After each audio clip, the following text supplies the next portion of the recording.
Hey.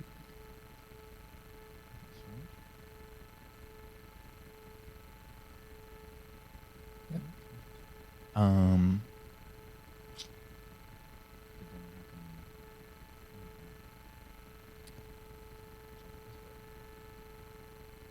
I think we just. Ryan, what would you say? What? Um, Oh, can we do a song? Got it. it's on YouTube right now. It's on YouTube, but we're gonna try and link that to.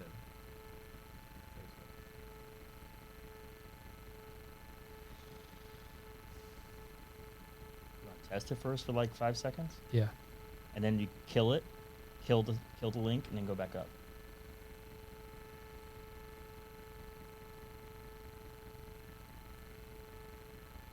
Go to look for me. I don't know what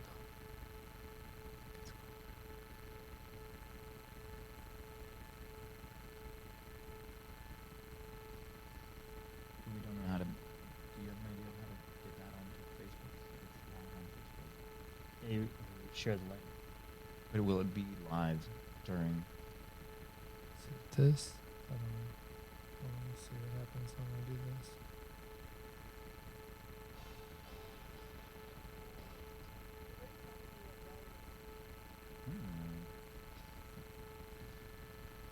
I want to do back in time.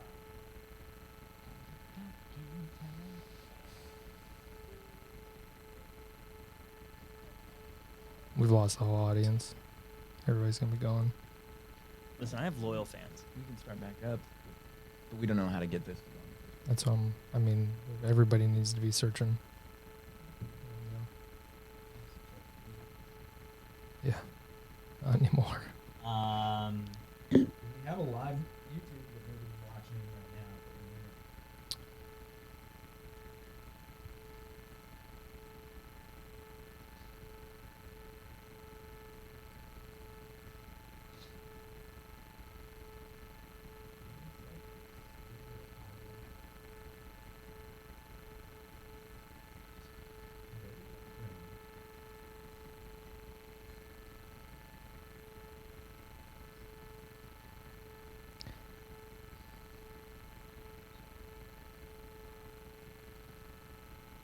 This is the most embarrassing because it's all live.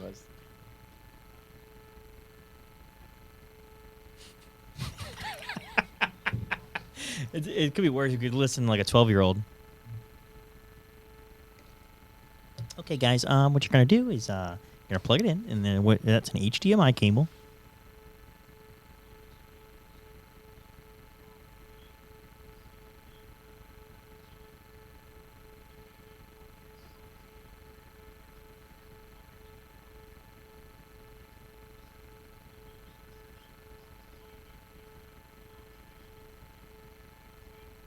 Like when wherever it'd be the actual video playing.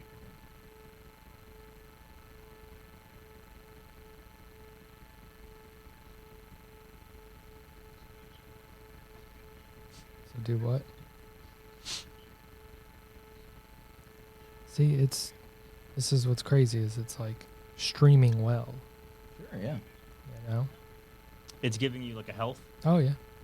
It's green. You don't. Okay. That's why I think it's Facebook.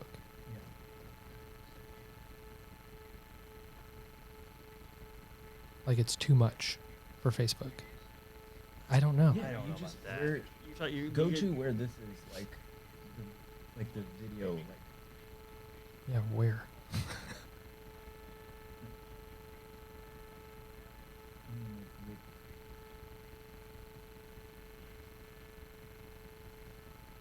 Just Let's do this. 2 fingers.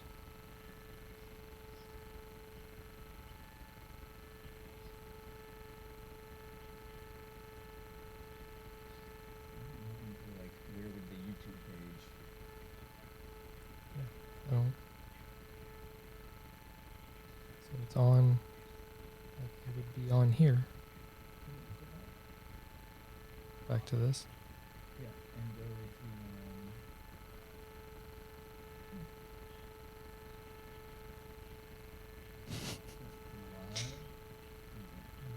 I mean, I can try to go can try to get out and see if it's still going.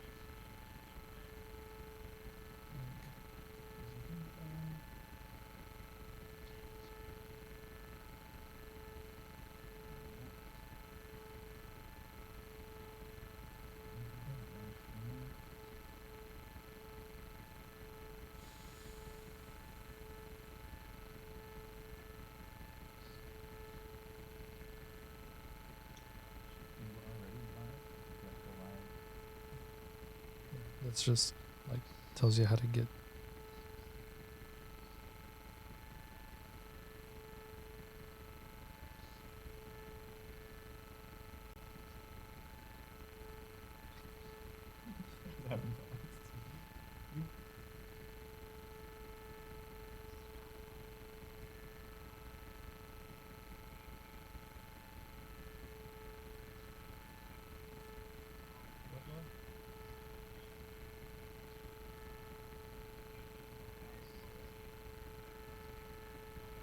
A lot of haters on Why people talking shit? here. No, just people that I haven't talked to since high school and college.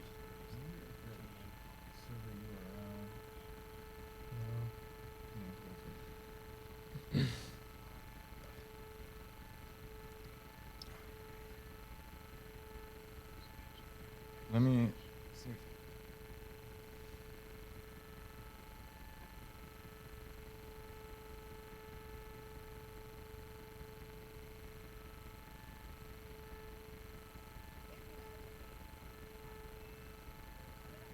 Okay. I found. There I am. Oh, you found it? Yeah. Where was it? No, I just YouTube searched Ian Lungeon live stream.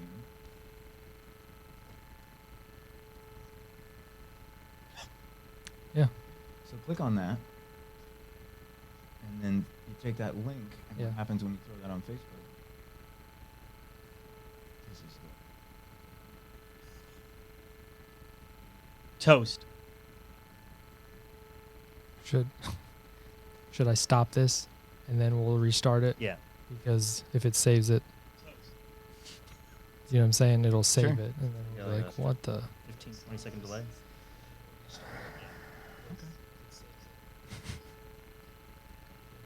So how do I stop it? make it stop. Oh, I know why. It's because this. And people can comment. Ryan, kill that music.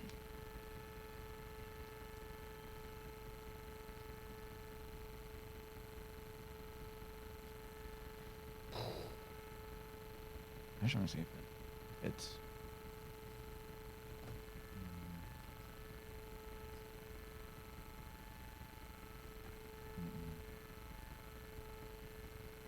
It shows up. What about embed was an option?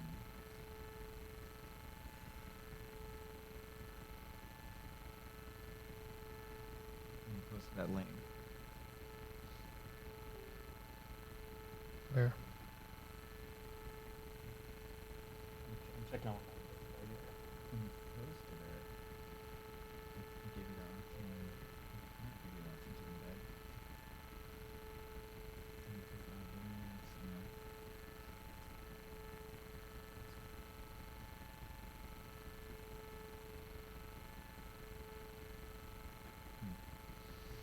This is what it looks like. That's a YouTube stream, Mhm. but it's not moving, is it? It's just a thumbnail, right? It's not moving. You're not. Right. People aren't seeing it live. Right, because YouTube, not Facebook.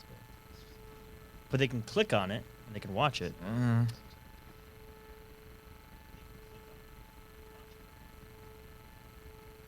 We have great voices. The best. All right, we're up. Want to do it? What do you mean? Let's keep going. What do you mean? You want to do it like that? That's what we're doing.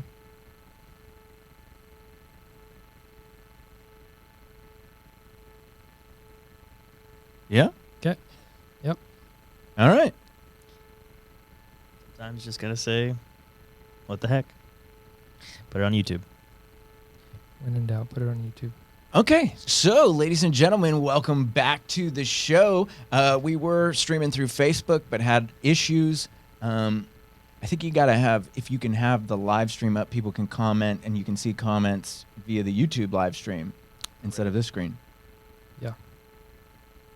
Got it. Cool. All right, so we are through the lesser than streaming service, YouTube, but hopefully people tune in or at least check this out later, because we want to do it live so we can interact with people. Ryan wants to talk to you. Yeah, I had all these questions. So if What? I mean, people had questions for me. People had questions for you? Yeah, about. they wanted to ask some live questions. All right. Well, yeah, if people are willing and able to tune into the link and then check it out on YouTube, they can still participate live right now. Correct. If they want to. All right. Do you want to get to one of those questions from Facebook? No, we weren't on live long enough for anybody to actually ask one yet. Gotcha. All right. But I'm sure they want to ask. Right. Okay. You're assuming people have a lot of things to ask you. All right. So we are live on YouTube, the OG video service, and we are talking with Mr. Ryan Justice. Yeah. People want to know, Ryan Justice, is that your real name, or are we dealing with a stage name here? No, it's real. Yeah, it's my given name. And the name of your film company is? Justified Films. I didn't really go out of the box with that one. It just came to me. I think it was a little bit of Justin Timberlake's Justified CD, and you were influenced by Justin Timberlake's Justified CD. Yeah, because that was going to be the name of my first album, but things didn't work out. Sure. What happened there? Well, he took the name of my album, so why even do the album? Good call. Forget the musical talent. The best name is gone. Exactly. So you just started a film company. There you go. Justified Films. All right. For people who missed the opening, we were talking to Ryan about his love for the 1980s. Real quick, just sum up what you love about the 1980s and films of the 1980s. I think films of the 1980s, what they do with what they have is pretty much, I think, a lot of the films are inspiring, right? A lot of films are built on characters of, although maybe not different cultures, but different backgrounds, right? So you'll have the kid, the underdog, or a kid from a divorced family, or pretty much anything, right? So the girl with, one dad, is Pretty in Pink, and how they can overcome adversity. Girl with one dad? yeah. So Pretty in Pink, right? So yeah. You mean one parent? One parent. There you go. Although there was my two dads. And then three men and a 3 Men and a Baby. Sure. Or 3 Men and a Little Lady. Yeah. The sequel. Yeah. That actually brings me to one of my trivia questions for you. Is it about the Goot? Steve Gutenberg. At first I was like, the Goot? That sounds mildly sexual. All right. No, this is not about the Goot. We're gonna jump into some trivia questions, but one of them is about 3 Men and a Baby. I don't know how familiar you are with the film, but the question, it's multiple choice. All right, you ready? Mm-hmm. And don't jump on it too soon, because the 2.5 people that are watching right now might want to add their 2 cents. All right, which actor directed the film 3 Men and a Baby? Was it Tom Selleck, William Shatner, Gene Hackman, or Leonard Nimoy? I'm gonna wait. Wait. For the one person watching, maybe. Ian, do you know? No. All right, should we hear Ian's guess at least? Yeah. Say it again. All right, who directed the film 3 Men and a Baby? And it's multiple choice options here. All right, it was an actor that directed that film. Okay. All right, was it Tom Selleck, Gene Hackman, William Shatner, or Leonard Nimoy? Selleck. Nimoy. Selleck was in the movie. I know. Yeah, great mustache. Say it again, Ryan. Leonard Nimoy. Leonard Nimoy, who played Spock. on the TV show. And in the movies. Sure, yeah. Yeah. Of the 80s, right? Because like the biggest Star Trek movies were in the 80s, actually. Yeah. Are you a Star Trek guy? No, but I did go back and watch all the Star Trek movies from the 80s because there was actually I had a boss or a friend of mine who was like, hey, you need to watch those Star Trek movies from the 80s because they were actually it's a trilogy, really. All the films actually were kind of cool in a way where they all led into the next movie. Mm-hmm. Starting with Star Trek 2 and then obviously, Search for Spock and Wrath of Khan. Okay. But anyways, Leonard Nimoy, yes, he actually directed a few of the movies too. And Shatner directed one of the Star Trek movies also. Last week we had Dominique Smith on, and we talked about William Shatner for Halloween. You know about the trivia there? Yeah, because I actually chimed in. But yeah, William Shatner was the Mask. That was off of Yeah, which is crazy, right? Yeah, I mean, crazier things have happened, but that was pretty crazy. I guess that's true. Yeah, but it could have been crazier. Yeah, it could have been Leonard Nimoy's face. It could have been Leonard Nimoy's face, and then it would have been really crazy. All right.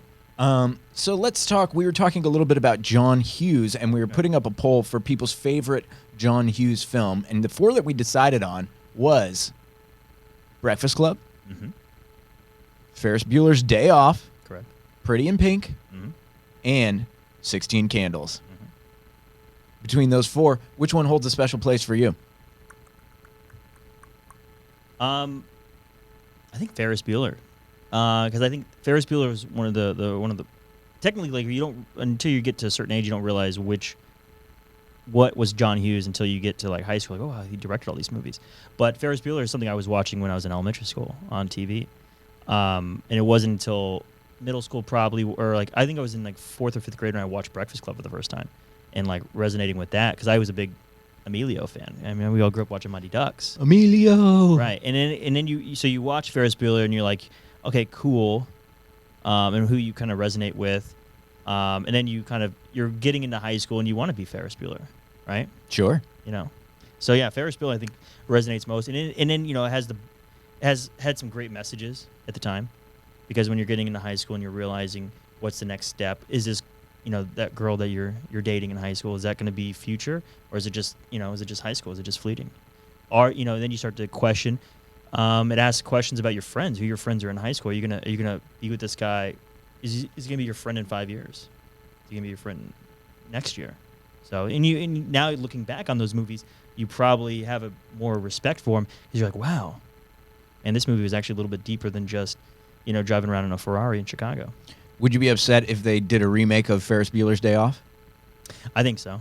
I wouldn't be upset, but like it just like why? You don't need to, because I think a lot of these movies stand the test of time because they are timeless. You don't need to remake them, right? Because I think the only thing you would do, you would update it, right? How would he skip school in 2019? Don't post on social media. And if you're having a day like that, yeah, people are gonna take pictures of you. Okay, so that's interesting. It feels like Ferris Bueller was like the guy everybody wanted to be, but people related to Breakfast Club because you have these different characters, and maybe you could relate to one of them. Right, and growing up, when I first watched it, I wanted to be Emilio. Was I probably more of Anthony Michael Hall? Probably. Are you still Anthony Michael Hall? Or I'd like to hope not. Okay. No, but yeah, when you're growing up 4th, 5th grade, you're like, okay, wow, I'd relate to the athlete or the guy who's the smartest kid in class. I wasn't the smartest kid in class, but I had glasses, so it was. You still do? It was just deferred that this guy's got to be smart. So, so I would say Pretty McFly. Yeah. Segway. Yeah. Yeah. So Eric Stoltz, who he had a few big movies in the 80s that probably don't resonate as well as today, and people don't not know him, like the movie Mask. Remember the movie Mask? Yeah. Where he's got with Cher, not Cher. the Jim Carrey vehicle. Yeah. No. Yeah. This was a weird movie to watch on TBS. Yeah. I used to watch it come on TBS during weird times, but like you try to watch, it's kind of hard to watch. Sure. That's a movie they could remake and you wouldn't be upset about. Right, but technically, didn't they already kind of with the one kid from Jacob Tremblay? He's kind of got the facial thing. Sure. Yeah, but it's not a direct remake. No, but it's similar concept. It seems like Cher's got her own mask now. Yeah. Yeah. Okay. She's not listening. Nobody is. All right. Let me give you a trivia question from Ferris Bueller's Day Off. All right? Take it. All right. According to school secretary Grace, why do the sportos, the motorheads, geeks, sluts, bloods, wastoids, dweebies, and dickheads all adore Ferris Bueller? Is it A, they think he's a cool dude? B, they think he's a righteous dude? C, they think he's a sweet dude? Or D, they think he might be single? It would be Righteous Dude. Correct. Yep. They think he's a righteous dude. I think he's a righteous dude. He's a and she was, righteous dude. and she is one of the many characters that are continuous through all John Hughes films. What else would we see? Planes, Trains, and Automobiles. Yeah, what is she doing? She's the at the airline where Steve Martin's trying to book a flight, Mm-hmm. and he's like, that's when she's like, yeah, she's you're effed. That's her one line that's famous. Right. Yep. Yeah, Trains, Planes, and Automobiles is a movie that I like to put around on every Thanksgiving. Mm-hmm. I try to watch it almost every year. Do you have any traditions with any 80s films? Well, you have like Christmas Vacation. Sure. Coming back to John Hughes, is not many people know that John Hughes wrote the script for Christmas Vacation, and that's why if you watch a lot of John Hughes, like even there's so many films that he just wrote the script, and somehow if you watch his movies, that they kind of, you can almost see John Hughes in his writing in movies. Christmas Vacation, I watch that every year. So Yeah, there is a vibe or a feel, something. There's certain things that kind of remain consistent, not in all of them, but he's got an affinity for like Chicago, you know. right, and he had a fictitious town that he created, and then I actually got to meet the DP for Christmas Vacation, and one of his lesser known films that he wrote was Baby's Day Out in the 90s. Yeah. And so he Out. actually DP'd both those films, and he actually got a letter from John Hughes saying how great his lighting was for one of the scenes in Christmas Vacation when Chevy Chase is up in the attic Mm-hmm. and he falls through. Like he said, he captured that moment from the script so well, and I was like, oh my god, why do all John Hughes films have a similar tone? Like, although he's just writing it, but he's not directing all these films. So why do they all? Right. They- You can feel you can the feel- John Hughes vibe. Like even throughout. he wrote Dennis the Menace, and you watch Dennis the Menace with Yeah. Walter Matthau, and you're like, why does this scheme so? I don't understand. Like, it seems like you're watching another John Hughes film. Yeah, there's a sweetness. There's a focus on family. Yeah. You know. Yeah, there are some consistent things that just have a certain vibe or feel. Mm-hmm. Speaking of Baby's Day Out, I would have loved to be in that pitch meeting. What do you think that would have been like? They're like, I want to know who they went to first. They go to Joe Montana first, and like Joe's gonna be our lead. We're not gonna put anybody else in this movie. Joe Montana is gonna be our lead, and it's just these three guys. So what it is like, well, John, Home Alone was really good, but what if we made the kid younger? Well, like how much younger? A baby. What are we thinking? Like 6 years old? No. A baby. Yeah, boom, Baby's Day Out. Yeah. So basically, the baby's just crawling around the city and getting into baby mischief. Yeah, For 90 minutes? For 90 minutes. Okay. Does the baby talk like Look Who's Talking? Nope. Just a couple goo goo gagas. That's about it. Speaking of Look Who's Talking, that's a movie we don't hear enough about anymore. It's And that was a movie, like, I think I was more moved by Look Who's Talking 2. I Sure. watched that one more. Growing up, you had both those. And then, like, Look Who's Talking Now with the dogs. sure. That was on HBO when I was in, like, 1994. Mhm. So that was kind of relevant. So Yeah. that's the thing. Like, Weekend at Bernie's 2, right? So I watched Weekend at Bernie's 2 before I ever saw the first one. And you were totally lost. Yeah, I didn't get it. It's such a deep concept. Yeah, so, you like, know? all of a sudden they're in the Bahamas or and they How got did this we dead get body. here? Like, How did why, Bernie die? What are we doing? Why are they allowing these guys just to pick up this dead body? Yeah, the first They're one. not even family. Yeah. So yeah, we hit up Bernie's. A good bad film, like the Weekend at Bernie's films. See, I'm a horrible 80s movie critic because I look at different 80s movies and I can see like where things are fun, right? Because that's the thing, you can watch Weekend at Bernie's and like, man, this was silly. But at the end of the day, it's a feel-good movie. You're gonna, in the end of the day, you're gonna laugh, you're gonna cry. I don't know about cry, but you're gonna feel good. Mm-hmm. And there's a lot of those movies, and you can what's my favorite thing to do?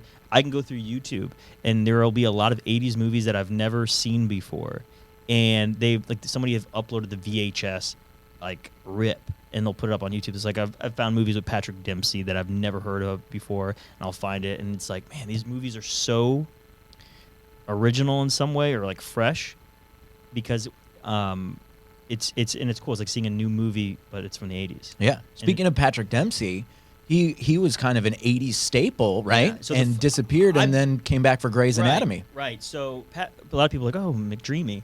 But he was around, just like Jason Bateman, right? Jason Bateman. Teen Wolf 2. Yeah, he disappeared for a decade and came back. Yeah. And now he's in all kinds of great he's stuff. got his own show on Netflix now. Yeah. So you're talking about Ozark or... Well, Ozarks and, Arrested Development. Yeah. Like, I didn't know who Jason Bateman was until I saw Dodgeball. And I'm like, who's this funny guy The commentator. doing commentating? Yeah. And I hadn't watched Arrested Development yet at this point.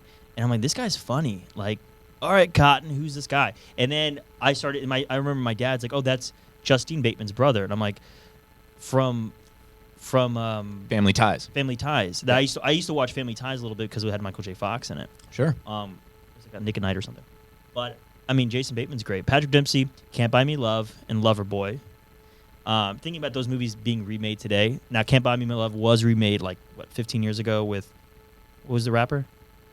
Nick Cannon? Nick Cannon. Yeah. He's a musician. Yeah, and they didn't go very far with the title, right? It was Love Don't Cost a Thing. Right. Anyways, but Can't Buy Me Love was great. I had that. That was a great movie. Yeah, no. Classic 80s, feel good. Right. In that coming of age high school film. And that girl was in another 80s movie that was popular, Monster Squad. Mm-hmm. She passed away a few years back, but oh, that's too bad. And then Loverboy, that movie I used to watch all the time on HBO. Yeah. It was about a guy delivering pizzas, just making money, delivering pizzas to moms and women, older women. Uh-huh. I think that could be remade today. And yeah, because it's lesser known potentially. Right. That people aren't so precious with it, except for you. But even you're open to it. Yeah, I think that it's not exactly Wizard of Oz. It's not you can sure. remake that. You ready for another 80s trivia? Yeah, we got to ring the bell. Ding ding. Yep. All right, here it is. Round 3 of 80s trivia with Ryan Justice. Which of these 80s films was directed by Steven Spielberg? Gremlins, Poltergeist, Always, or The Goonies? Well, Always, but also he actually ghost directed Poltergeist. Right, but not officially. Right. There was ghost direction. That's funny. Poltergeist. That's funny. It's actually a play on words. But yeah, he was actually the secret director. That came out a couple years ago. That although Tobe Hooper was there, a lot of actors said that Steven Spielberg was actually directing a lot of the scenes. Yeah, he kind of had a connection to all those films we listed, though. Right. He was a producer on Gremlins, and he was in Goonies. Yeah, he was an executive producer on that too. Yeah. It's about time we get to that film, The Goonies, because I think all around the table we all have an affinity and love for the film The Goonies, which was directed by Richard Donner. Sure. Donner. Yeah. Shot where? Seattle. Yeah. Well, not Seattle, actually. The Pacific Northwest, Yeah. Astoria, Oregon. Right, Astoria. Yeah, which it's very close to the Washington-Oregon border.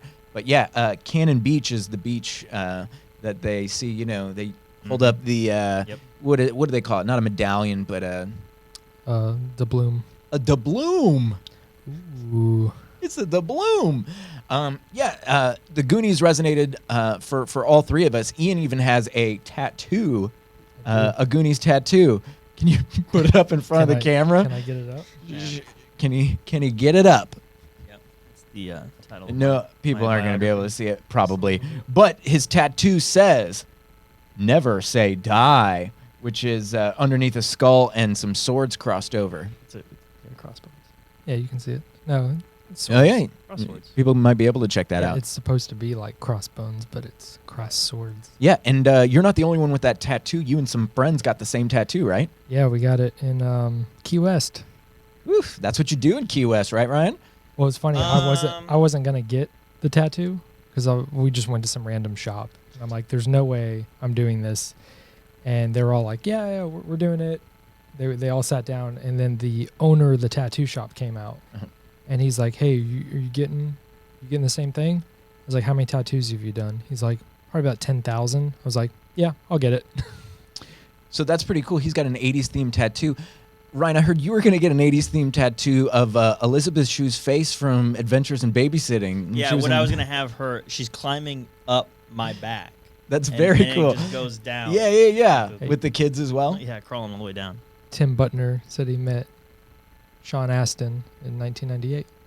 Whoa. Sean Astin has kind of had a resurgence of sorts as of recent, you know? Yeah, he was in Stranger Things. Yeah, and For a little bit. Spoiler alert. yeah, in the season 2, right? Correct. Yeah. He also kind of got back into the swing of things in the 90s with Rudy and Encino Man. Yeah, because technically he only did a few movies in the 80s when you really look at it. Yeah. Besides Goonies, what other stands out? From the 1980s? Yeah. Hard for me to think of anybody. Because honestly, any- Rudy and Encino Man, those are his. Rudy touches like everybody loves that movie. Yeah, I guess he's had pretty good luck to get in 50 First Dates with Adam Sandler Oh, as yeah. well. Yeah, he's got a good little lisp. Yeah. It's not Deuce.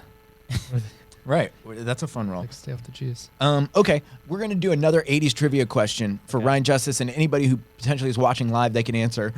Ryan, tell me, which one of these movies was released in the 1980s? Back to the Future 3, Dead Poets Society, Pretty Woman, or Total Recall? That would be Dead Poets Society, right? Ian, what do you think? Well- No, I don't think it's Dead Poets Society. Hold on, no. Back to the Future 3 is 1990. I just looked this. Pretty Woman is 1990, I thought too. And then what was the other one? Maybe it is Dead Poets. Total Recall. Total Recall is 1992. Like I just 1990. Yeah. I just watched that. Yeah, So then because maybe it is Dead Poet. yeah. The answer is Dead Poets Society. Congratulations. This guy, he's a hard. He's yeah. Yeah, that was one that was... Because they're all 1990. They're right on the edge there. Yeah, Dead Poets Society with Robin Williams. What are some other Robin Williams films from the 1980s? Popeye. The one he's most known for, obviously, 1980. Popeye. God, that movie bombed. But it's. I remember watching it a couple times. And then obviously, Good Morning Vietnam. Mhm. What am I missing? Yeah, He I think that I can't he think of any owned the other. 90s. Right, I the think he- 90s were Robin Williams' time to shine. What's your favorite Robin Williams film, just in general? You just have to say. I would have to say Miss Doubtfire or Yeah. Hook. It's tough. Hook. I think has a great. Man, you watch that movie Yeah. now, and What was Steven Spielberg's involvement on that film?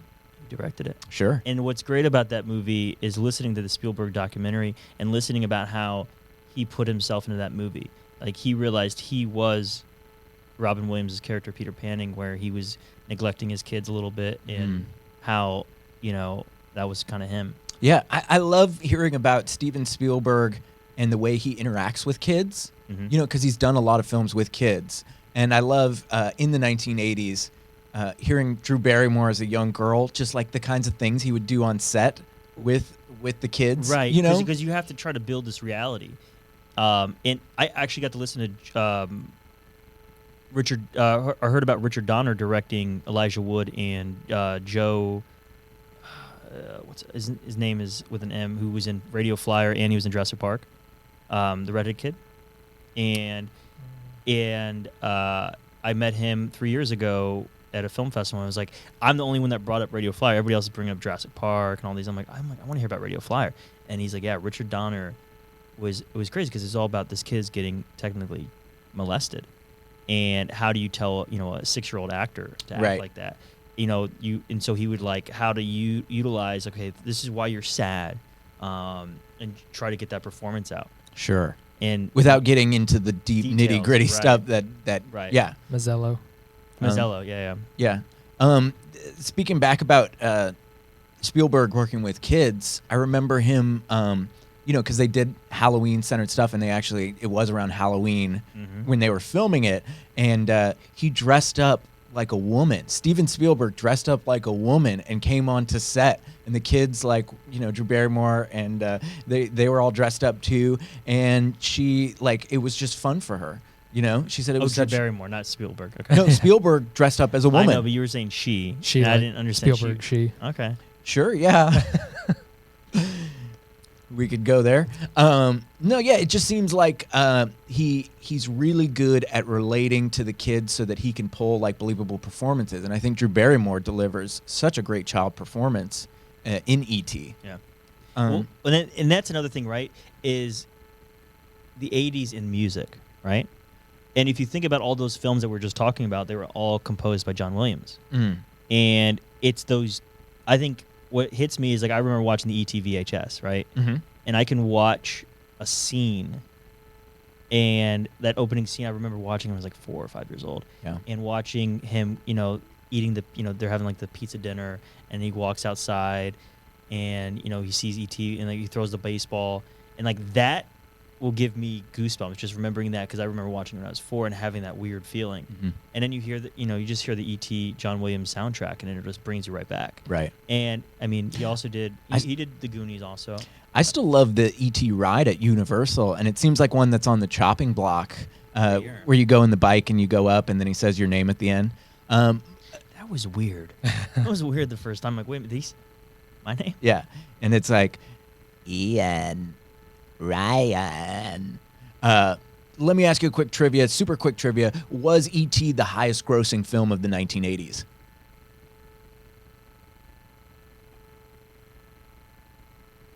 I'd have to say yes. Ian, what do you think? Was E.T. the highest grossing film of the 1980s? Can you think of anything that could have surpassed it? That's what I'm trying to think of. I don't know what else could have gone past it. I mean, Maybe. it was not Back to the Future. Nope. The only thing I'm trying to think of that would rival that. Maybe it was. These long pauses are great for radio. Yeah, Yeah. No, I'll lay it on you. E.T. was the highest grossing film of the 1980s. It passed Star Wars to become the highest grossing film, and it held the record for highest grossing film of all times until 11 years later, a little film in 1993 beat it at the box office. Schindler's List. No. This guy, which one? That'd be. I'm blanking right now. Is it a Disney movie? No, 1993 beat E.T. as the highest grossing film of all times. Oh, no, it's not Terminator. I got nothing. Oh, Jurassic Park. Oh. That's actually a pretty good dinosaur. Wow. That was yeah, Jurassic Park. That's right. Yeah, JP came back and beat it. Okay, we talked a little bit about music in the 1980s. Can you answer me this, Ryan Justice? Which 1980s theme song inspired its own separate film? Ooh. Again, these long know pauses this. are Hold great. on. An 80s song that inspired. An 80s film theme song inspired its own film. Am I correct in thinking we've been talking about this guy for a while? That's my question. You and I in No. private? Oh, we talked about it last week. No, It's not that. no. Hold on. So you're saying there was an 80s theme song Right. that then they made a movie? I don't understand. It So was a what song came that first? it was a song that was written and it inspired a movie to be made. Mm-hmm. It was a song written for a movie that then went on to become its own movie with the title of the song. I don't know it. Hold on. This is frustrating because I think I know what you're talking about, but you're Start throwing answers out there. so there was already a movie made. there was a movie made, and this song was the theme song for the movie, and then a movie was made with the title of the theme song based on the song. This is so confusing because I don't understand what you're saying. So was the movie originally made and then they made another movie? Which 1980s theme Yeah. song from a film inspired its own film? Imagine Star Wars. The title of the Star Wars theme song is Rocket Man. And then somebody listened to that song and said, I'm going to make a movie called Rocket Man Yeah. because of that song. Does that make sense? It's not that. Yeah, I know. You want to know? Yeah. I don't know. Yeah, we don't know. It was 1986's Eye of the Tiger. Okay. You're talking about the Eye of the Tiger movie? Yeah. There's an Eye of the Tiger movie. Yeah, but isn't... I know what you're talking about. Hold on. It's based on the theme song from Rocky III that everybody knows. I'm familiar. Yeah. Stayed at number 1 on the Billboard spot for 6 consecutive weeks. People love that song. I knew Gary Busey. I was about to say Corey Haim, but I wasn't going to mistake the movie with the cats. Or is it the cat movie? What's the Stephen King movie? With cats in it? No, with the One with cats. the Cujo with the dog? No, keep going. Cat's He's got a lot. Cat's Eye or Cat's Meow.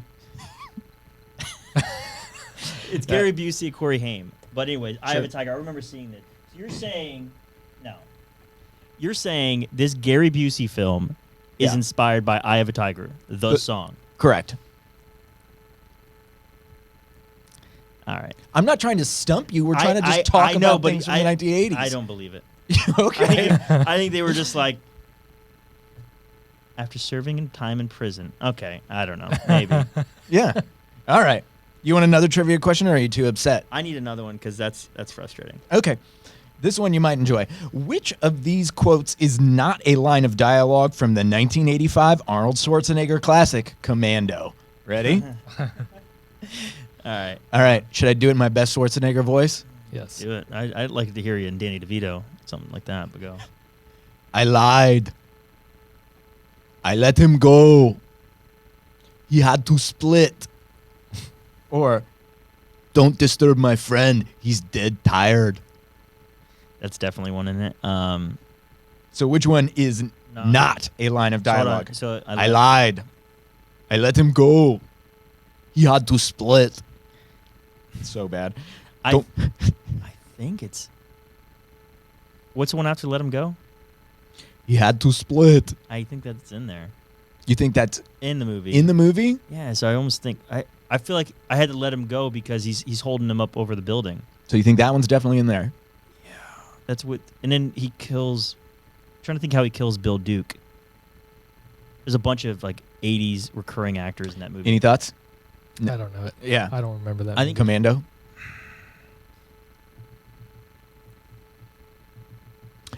The answer is I think it's. Hold on, let me give you an answer. okay. I think it's. Okay, so split, go. I lied. I And lied. don't disturb my friend. I He's know dead that. tired. I know that one's in the movie. Yeah. The second one. I think it's. Say it. Say it. Let him go. No, it's not let him go. It's You said it. Stick with it. What is this, your coach? I don't know. Just there we Trust go. your heart. Don't- Trust your don't- feelings. Don't doubt yourself. I'll let them go, or something. Button- What- Butner says, I lied. It's from a different movie. I lied. Oh, I lied is from another movie. No, He does- it's actually in the movie, and the line that's not in the movie is he had to split. Is not in the movie Commando. Okay. There's actually a better line from Schwarzenegger's movie Raw Deal. Is you should not drink and bake. Why do you sound like Australian? Yeah. That was more like. Well, I Sean thought it was Connery. Austrian. No, I messed it up. You, He's you Austrian. confused Austrian and Australian. Although my Schwarzenegger was not very good. I can do the, the sound that he makes. All Eh. right. Eh. That's all It's right. not my best impression. What's your best impression? Don't. No, no, It's, seriously. it's I want to know. You know what it is. It's Matthew McConaughey. Mhm. And I thought it would be fun if we did a whole like audio podcast and it was just Matthew McConaughey either as the guest or hosting the show. So like you would be asking the questions Yeah, as you. yeah, And and then answering myself, As my but comment. nobody would know. But we could invite him on to interview Ryan Justice right now. All right, here we are. We're talking to the man himself, Mr.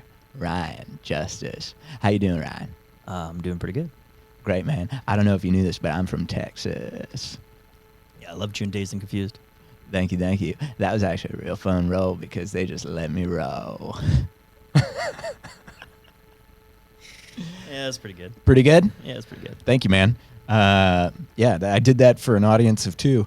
But hopefully more people check that out. And 5? You have 5 people. Wow. Some 5 interactions. 5 is enough. A couple people have multiple Share YouTube accounts. share your stuff. I did. Keep sharing. All right. Hold on. Can I jump into another trivia question to keep things rolling? Let's roll. Or do we want to talk quickly about 80s action and maybe decide who is the definitive 80s action Hero.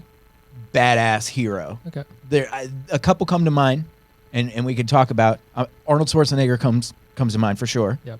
Who else makes the list? Are we talking about 80s action right now? Yeah. 80s Oh, action. it's all about Stallone Stallone. and Schwarzenegger, Van Damme, Yep. Steven Seagal. Uh-huh. Wesley Snipes didn't really get into it into the early 90s. Sure. Well, let's just leave it at these 4 because that feels pretty good. Yeah, so Who is the definitive 80s action hunk? Action star. Does Bruce Willis come into play because He of does. Die Hard or Yeah, not enough? Well, technically, he only had the one action. He only had Die Hard. That was the only one that was right. made We're talking about in the who 80s. owned the 80s And as far as action. Is it Schwarzenegger? For you, let's just say for you. For me, I love Stallone. I grew up loving Stallone, but it was more of his. I mean, because I grew up watching the Rocky films. I got Sure. pictures of me with Rocky. Can we and call Demolition Rocky Man. an action film? Yeah, Sure. Rocky 3. Yeah, Rocky. Because most of his, they're all.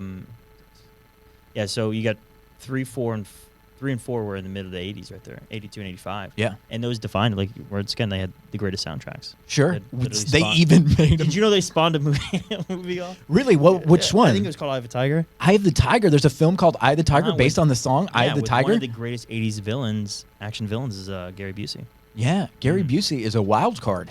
Yeah. And his son is, Jake Busey. who shows up in random things every now and then. Yeah.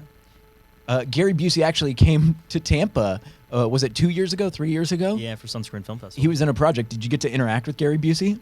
No, I don't think anybody really technically interacted with him. Wow. Hopefully he's not listening Yeah.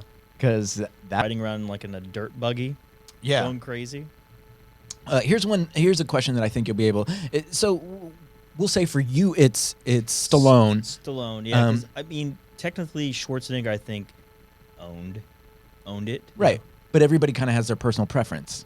Because, yeah. Ian, do you lean towards anybody, or were you not big into action movies in the 80s? No, I was a Schwarzenegger more so. I think. Sure. And then he He's the grew go-to. up to be the governor. Anything's possible, kids. The Governor. Okay, here's one for you.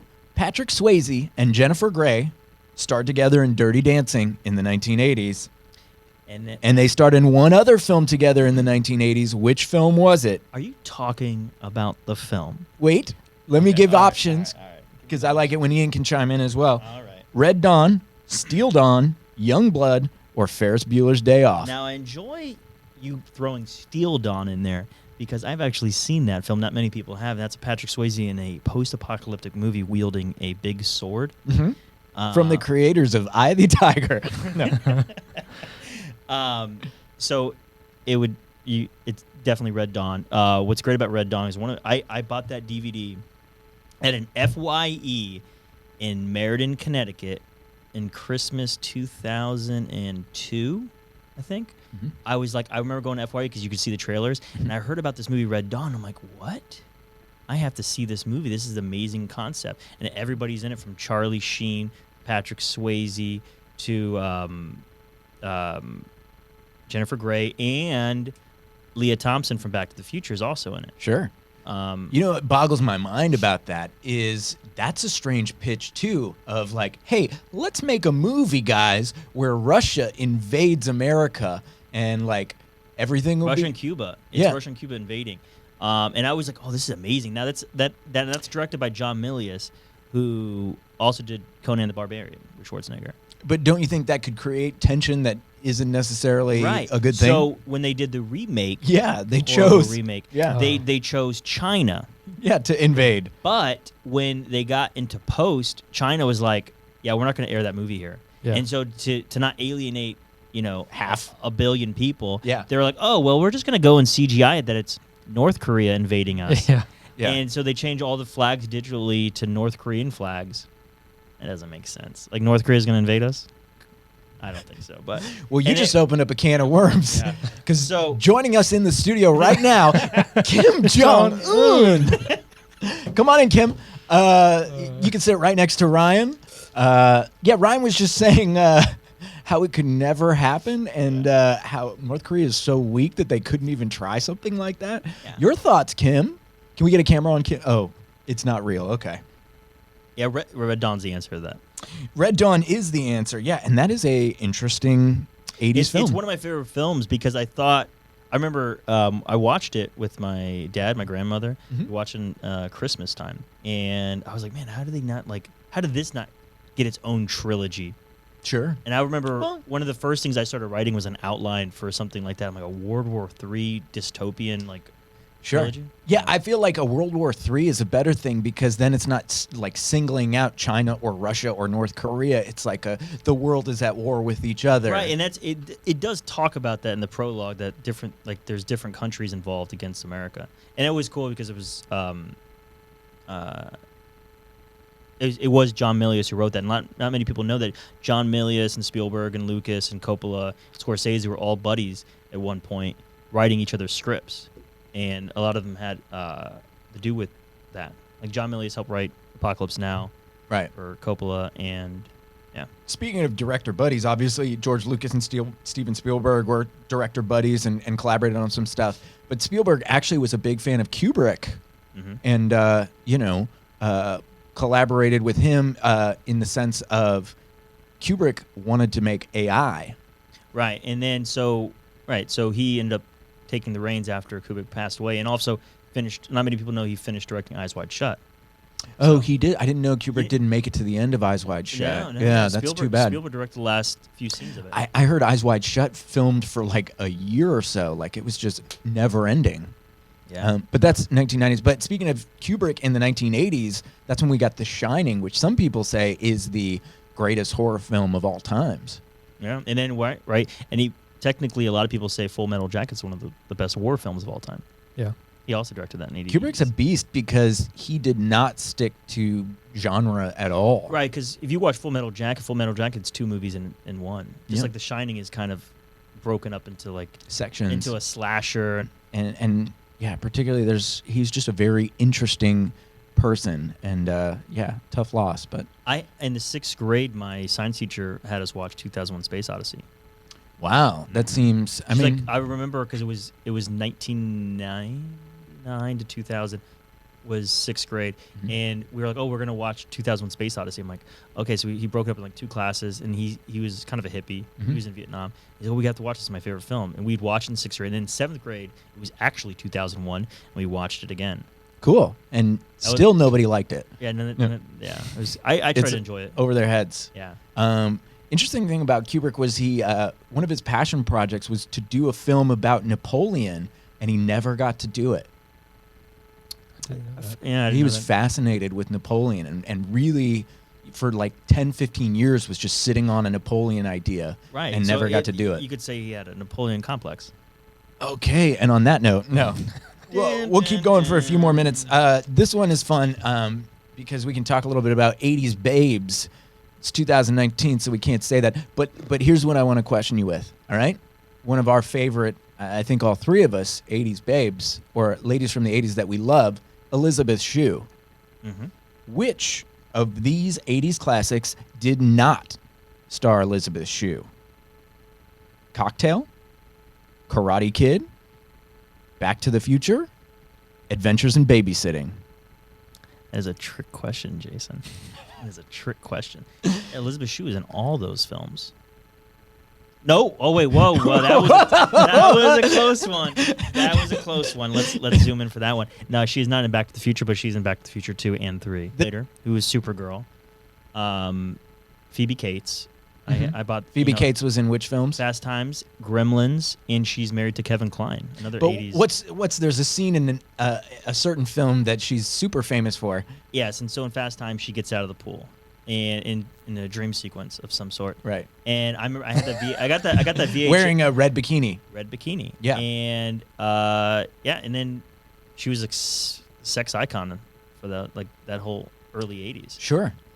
There was a couple 80s girls like Cynthia Gibb, who was in a couple films in the 80s with Rob Lowe.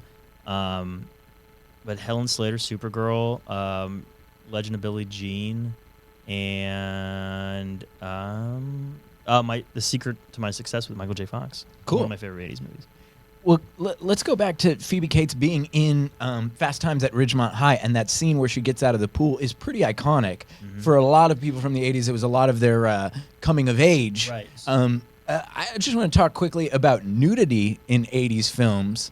Do you think that it was different back then, the way they presented nudity, or do you think that we had more films with nudity back then than we do now, or what do you think has changed in terms of nudity in films from the 1980s to 2019?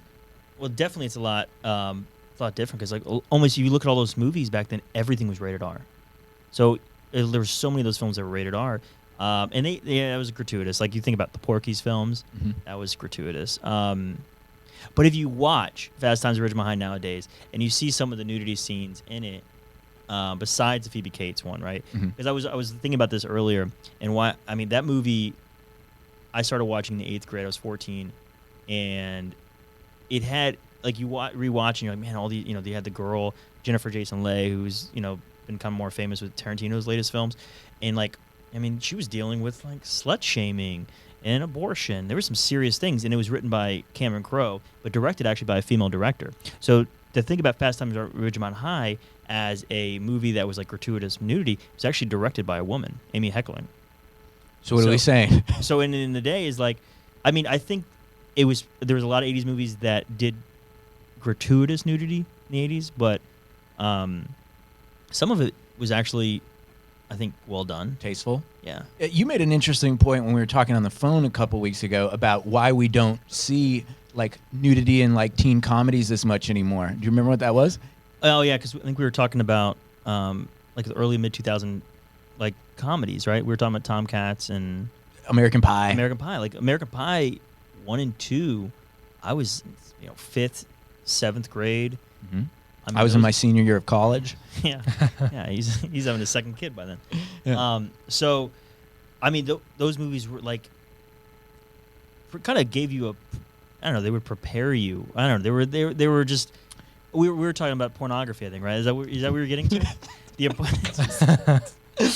Just say it. No, the point you made was the reason we don't have films that anymore is because we have such easy access to pornography over the internet. Right. So let's say some 14 or 15-year-old kid is trying to learn about sexuality and they're not getting that at home. These movies would kind of be their gateway to a fun way of learning about sex or sexuality. Yeah, Jason said all this, but So what we were saying was the importance of the teen comedy or the teen sex comedy has gone down over the last, I would say, 10 years. So it's think about it. Superbad in 07 didn't have almost any nudity, right? None. Yeah, except for drawn dicks. Phallic imagery. Phallic But shapes. other than that, you haven't seen many sex teen comedies because I think technically you have Pornhub and all these other places where people go and watch it. So yeah, everybody's writing down oh, what's this? So that's the thing. I think there is that genre that I think goes straight to Netflix now. Mm-hmm. Those teen comedies, there's a lot of them going to Netflix. Mm-hmm. You have that new one that I don't think there's. If there's gonna be any nudity in that new movie, what's it called, Good Old Boys or Good Boys? That comes Good out Boys, Friday. Comes out Friday. Rated R. I bet there will be some nudity in there, and some kids Shocking are gonna stuff. sneak. Kids are gonna sneak into that movie theater to go watch that movie, or that'll they're be just, interesting. Or they'll just download it illegally and watch it at a sleepover. Yeah. That's what'll happen. yeah. Speaking of sleepovers, a lot of my memories, I'm born in 1984, so I only made it to 6 in the 1980s, but a lot of my memories in the 90s were watching 80s films, particularly like Friday the 13th. Is that when you got exposed, like, in your young life? So I started watching when I was like, my dad would take me to go see Stallone movies, Schwarzenegger movies. I mean, the earliest I remember was going to see Tombstone in 1993. Mhm. So I had Return of the Jedi. Mm-hmm. I had RoboCop 1 and 2. Cool. I'd watch those all the time. So those are a lot of those 80s movies that I'd watch back then were from the old VHS. Like for a while, until I was 8 years old, I'd only seen Return of the Jedi. I'm like, what got these people to this desert, this desert planet? I don't understand. There was like I could read the prologue, but I didn't understand like this. I don't know. It's just robots on a desert planet. I'm like, we're gonna watch this, Right. And then it wasn't until like I think 1996 they released a special a re-release of the THX remastered, and then I went and saw the actual movies in theaters in '97, Sure. special edition. Yeah. And I was a huge Star Wars fan. Nobody understood what like Star Wars was in the mid '90s at our age group, Right. so it wasn't cool. Now Right. it's cool. I started with Empire. Yeah. Like that's the first one I saw. Was Yeah. Empire Strikes I always Back. had Return of the Jedi. I'm like, man, this is a great story. It just Right. it just ends so well. It's I so think epic. All three of them are pretty great. Yeah. And worth getting in wherever you can get in. Yeah, But so it's I'm- cool that they released it in our childhood again Mhm. for us to see in theater. Do you remember seeing the originals in theater, or did you not do that? No, I didn't do that. I watched them all on Yeah, VHS. Or I went- Laserdisc? No, never got I it. went. Somebody had a laser disc. One of my dad's friends. And Really? we saw it one time, and I was like, "What? There's no way this is gonna." Yeah, take. nobody had a laser disc in my neighborhood. But yeah, it was like I remember going to Target and buying the other VHS of the Star Wars, and watching that night with my dad. He's talking about a song. Okay, great. But Okay, let me ask you one more trivia question. This is kind of an animated movie question, because Little Mermaid came out in the 1980s. 1980. Can I say it? Sure. Part of the question. Yeah, say it. No, 1989. Okay. In Disney's The Little Mermaid, the title character Ariel's look and personality was based on which actress? Was it Shannon Doherty, Alyssa Milano, Kim Basinger, or I'm like looking it up. Yeah. You want to know? Yeah. The answer is Alyssa Milano. Mhm. Yeah. hmm Yeah. Do we think Ariel looks like Alyssa Milano? It's there. Yeah. Do we want to weigh in on the new casting of Ariel for The Little Mermaid? No comment. No. No thanks. No, Nope. It's cool. That's whatever. some Go for sticky it. mud I don't want to step in. Cool. No, I mean, we could talk about it, but let's keep it 80s. And then like going back, like of finding 80s movies when I was a kid was Mhm. the first time I ever watched Top Gun was 1995. I had a babysitter Mhm. who was like, you guys are all watching crap on TV, and brings this like VHS of all these like, because we would record movies off thing, Mhm. and she was like, this is kind of funny. So like, hey, this is Top Gun. And it was like the volleyball scene, and she pointed at the screen like, that guy's gonna be the new Batman. And I'm like, what? Mm. Yeah, that's Val Kilmer. And at this point, I'd already seen Tombstone, but I didn't know who Val Kilmer really was. Sure. So I become the hugest Val Kilmer fan from like 1995, 1997. Like I watched, you go back to 80s, Willow. I love Willow. Do you know that film Willow? No, I know of it. But Yeah, that like no. that movie. ain't seen Yeah, Willow. Let's I- watch it live right now. Story by George Lucas, directed by Ron Howard. Starring. Do you know his name? Val Kilmer and Warwick Come on, Davis. he's not. Oh, Warwick Davis. Warwick Davis, yeah.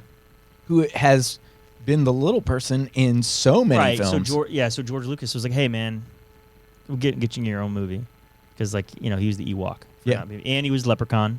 Yeah, Going back to horror film franchises. sure. But he's gone on to also be in what other franchises? Do you know? I don't know. He's probably in a bunch. He's involved in the Harry Potter franchise for sure. Mm. Yep. Okay. Who played Skeletor in the Masters of the Universe movie? I just talked about this. Go on. You did? I mean, I talked about this. I was had a like discussion. live here. Is it Jack Nicholson, your boy Val Kilmer, Frank Langella, or Christopher Lee? That would be Frank Langella. Yeah. I just watched the movie like last week. Yeah, that seems like one that they will probably remake What's cool, very soon. They've been trying to make it. They actually had They have some guy. I think they just started shooting it, or they were gonna have Tim Miller.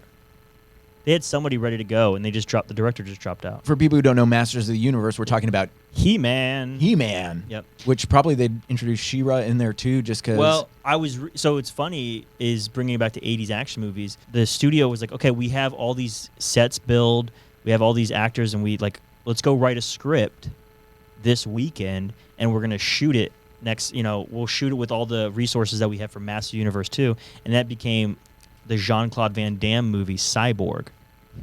So they're like, oh, we're not going to shoot Master Universe 2 because Dolph Lundgren was going to be there, and they were going to make this like really B-rated Master Universe 2, and then they ended up just making a movie called Cyborg with Van Damme, with all the sets and costumes. And Courtney Cox is in it. Sure. And she made her first appearance in a music video that's pretty famous. Dancing in the Dark. Bruce Springsteen. So let me ask you one more question. Are you having fun doing this? Yeah, not too much. Let's talk about Jennifer Aniston in the 1980s, since we talked about Courtney Cox. Jennifer Aniston made her film debut in which 80s sci-fi movie? Was it Explorers, Mac and Me, E.T. the Extraterrestrial, or Ghostbusters? It's not E.T. or Ghostbusters. And you know what? I've never seen Mac and Me. Well, that's another one we got to put on right now because Mac and Me is ridiculous. It is a 90-minute McDonald's commercial and an E.T. ripoff all in one. What's the other one? What was the other option? You haven't seen Mac and Me? So you know Explorers Paul, is the other Paul one. Rudd?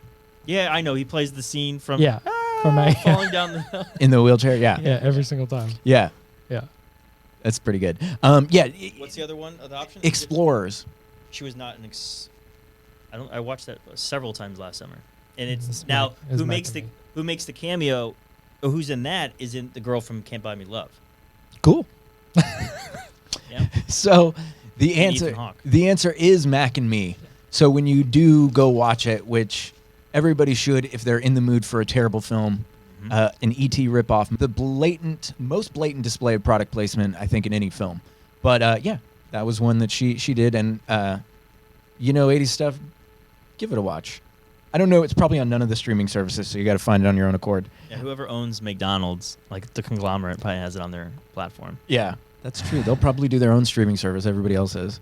Yeah. Okay, tell me the answer to this question. Since we talked about the Goonies briefly, I know we loved it and we didn't get to talk more about it. So in the notorious deleted octopus scene from the Goonies, you're familiar, there was a scene in the original cut with an octopus when they're around the pirate ship that they find. How did the kids defeat that beast octopus? Was it that Chunk performed an underwater truffle shuffle? Mikey sprays it in the eye with his asthma inhaler? Data shoves a Sony Walkman in its mouth? Or Sloth punches the octopus in the head?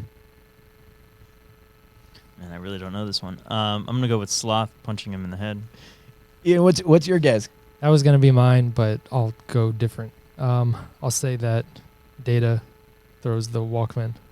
And the answer is Data puts a Walkman in his mouth in this deleted scene. Because I felt like it could have been that, mainly because if you look at every situation they're in throughout the entire movie, Data does something to try to get them out of it.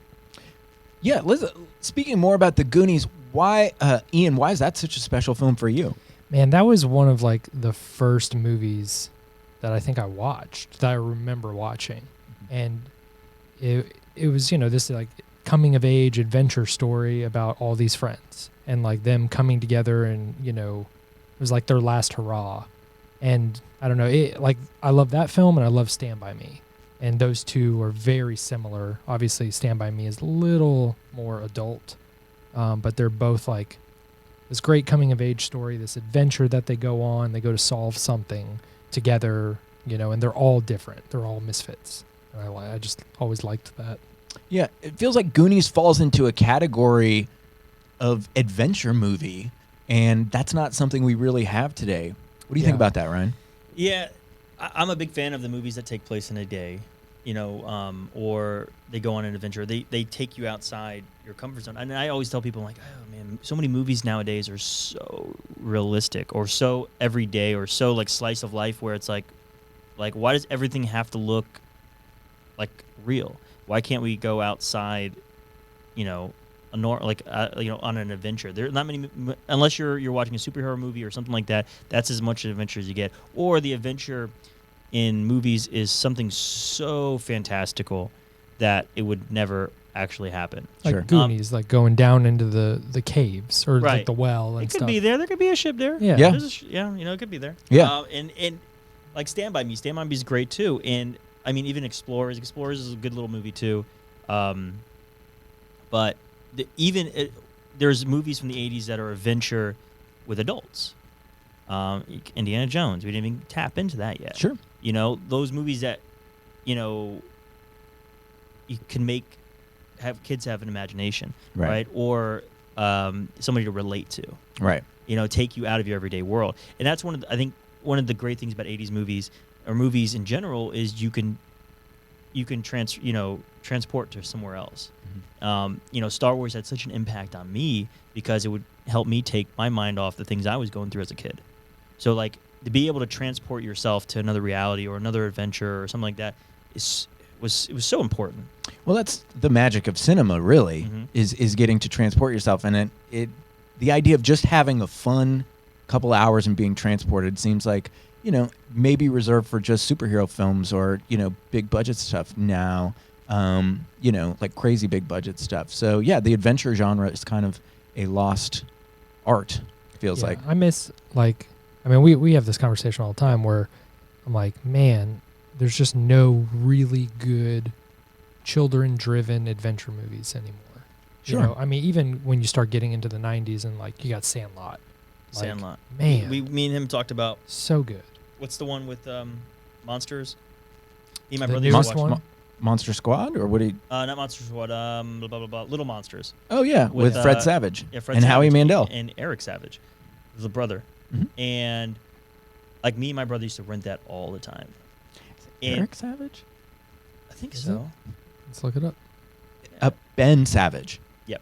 Ben Savage. Now his Sorry. so what was cool is like my brother, that movie, it's kind of crazy, like the things that they would do or they say, and you would read into it. We could have a whole podcast on Saved by the Bell and like how influence, you know, when you don't have you know, people telling you what to do or like Right. where's your life map? Sure. And you would watch TVs and movies. Yeah. I watch Radio Flyer, what to do, you know, doing goofy things with your Mhm. brothers. Yeah. During the summer, and then Saved by the Bell, like how to you know, send secret admirer letters to a girl in the first grade. That's Saved by the Bell. Mm-hmm. You know. Yeah. Yeah. So it's and they don't have that type of thing now. You watch Stranger Things, but kids aren't really watching Stranger Things. Right. Right? I don't think that's really made for like 7 or 8 year olds. I think they're watching it, actually. Think so. Yeah, and I don't know if it's Is it just bad parenting or? that are letting the kids watch it. You don't think that it's appropriate for kids to watch Stranger Things? I think they can watch it. I used to watch. My dad used to watch. I mean, I watched all the Schwarzenegger stuff and Stallone stuff when I was 6 and 7 years old. Sure. I had Predator on Yeah, VHS Predator. when I was like 6. I bought Predator because I'd only seen Predator 2. Mhm. I bought Predator when I was 8 from Universal Studios. It was like a 1999. Like it was an overpriced VHS that you don't buy from the gift store at Universal Studios. Mhm. But I had some money and allowance, and I bought the Predator VHS. Cool. And it was like 8. Which they've remade in forms and fashions. Yeah, and you know, going back to like Shane Black, who's a big writer in the 80s. Yeah, he just tried to remake his own or reboot his own franchise, and it was just not that great. Right. It's certain things are good at the time, you know.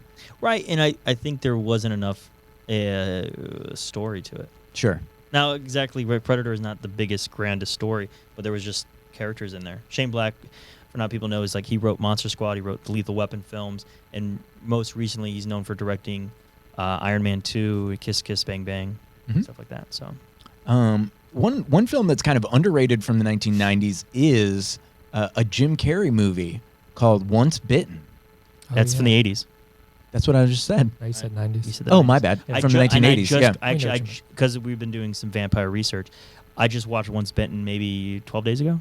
Cool. And how maybe that movie doesn't hold up is how Jim Carrey's whole character is all about having sex. And the whole story is around him trying to have sex with his girlfriend. His girlfriend doesn't want to have sex with him. So the funny thing was where the head vampire female needs a virgin, but there's no virgins left in L.A. in 1986 or 5 or whatever the movie came out. So it kind of doesn't hold up very well because he's kind of pressuring his girlfriend into having sex. Sweet. Yeah, the reason I wanted to segue into that because you have been doing some research for vampire stuff. Last year you did a music video that's kind of almost a long-form thriller-like music video that people can check out online. What is that? Yeah, so we a year ago today we actually went out and shot a short film music video for it's called Bright Lights, Dark Shadows. You can see it on YouTube, on Facebook, Amazon Prime also. It's pretty much The Lost Boys meets Less Than Zero. Less Than Zero was another book/movie in the 80s, and it's kind of it's a dark thing. And what's cool is in Europe they're still making 80s music. It's called synthwave. So we reached out to musicians in Europe to use their music for the video. So they were all collaborative, and a couple really cool 80s Europe bands are LeBrock, play on Kelly LeBrock, the actress from Weird Science, and Tokyo Rose is another one. I think it's a play on a song from the 80s also, I think.